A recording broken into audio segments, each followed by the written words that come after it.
In this video, we are going to be doing a running stitch and a back stitch. They are your two most common stitches. On your left, you will find a running stitch, and on the right will be the back stitch. First, we'll be starting with a running stitch. We want to start at point A and pull it all the way tight and exit at point B.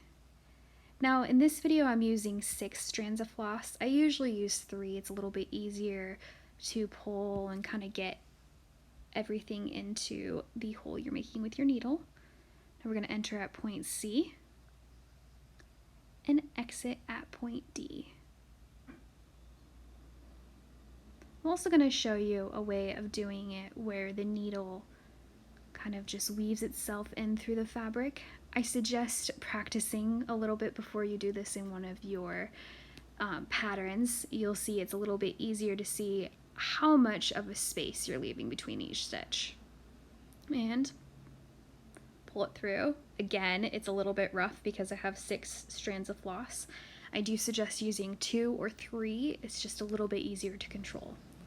Next is going to be our back stitch.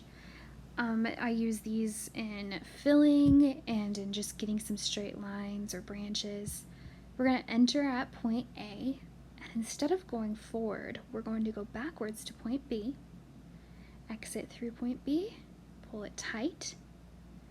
Then we're going to enter in a little bit of ways from point A at point C, and exit at point D, which is going to be right next to point A. Pull it tight. Your next spot will be the same kind of distance between point A and point C. Pull it through, and then re-enter right next to point C. If you have any questions, please leave a comment.